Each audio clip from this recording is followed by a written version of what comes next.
afternoon, everyone. On behalf of Caroline and Ed, I'd like to welcome you all to this special day. It's quite odd, honestly, for me to be standing up here.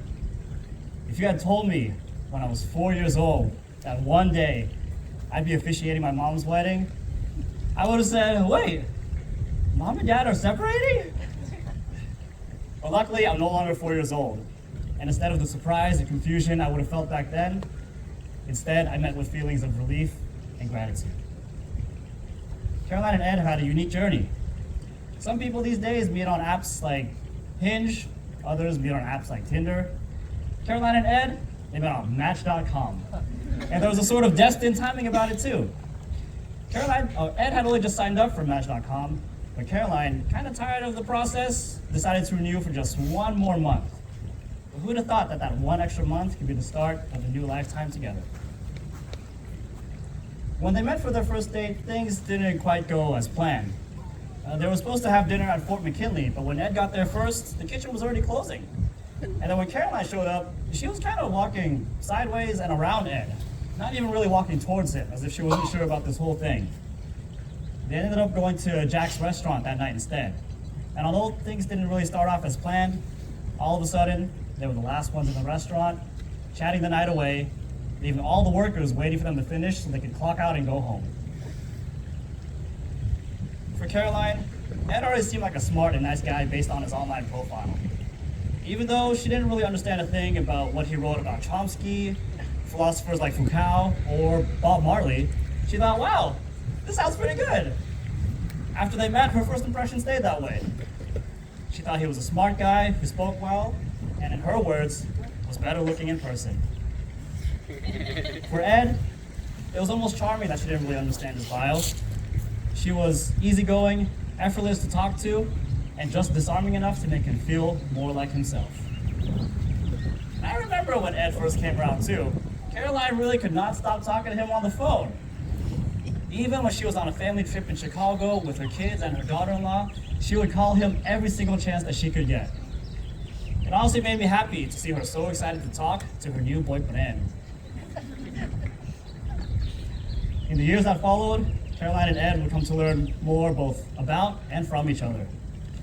Caroline never thought much about traveling the world or seeing different cultures and histories, but Ed really opened her eyes to new experiences and new perspectives. Ed is often overanalyzing, sometimes critiquing different people, places, and things, but Caroline taught him the beauty of seeing things with a more pure and innocent eye. They may differ in some ways, but the differences work.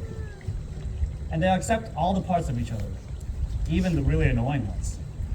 Caroline accepts, for example, that Ed just can't help but criticize bad drivers, to the point where he goes on and on and on about them for the whole hour-long road trip. Ed accepts that in the mornings, Caroline just has a lot of pent-up gas, to the point where, in his exact words, her bottom half jokes more than her top half. They may differ in some ways, but these complementary ways work. When I asked them to describe their relationship, the words complementary, easy, and secure came up. They complement each other with their unique ways of thinking and seeing the world. They make it easy to be themselves, easy to talk to each other, and easy to experience life together. And they give each other a newfound sense of security, something that had eluded them in the past. I know the journey here hasn't been an easy one for both of you. You've gone through your own individual obstacles that really challenge your sense of self and challenge your notions of love. But those challenges brought you to this moment today, to a love that may not count as your first, but can certainly count as your last.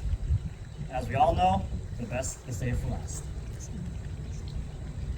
To Ed, your arrival has been a blessing, not just for Caroline, but for her family, myself included.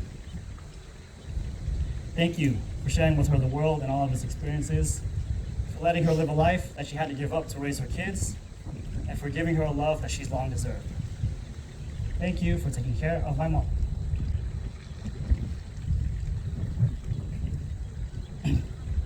Wow. I know I don't say this enough, but I love you. And I'm so grateful for everything you've done for me, Ronell, and Matt. Thank you for giving us your absolute best, for sacrificing your youth for us so we can grow up into good men. and for giving us the best life that we could ask for. Thank you for making sure that we turn into the best men. Men so good that you can employ us for free at your own wedding.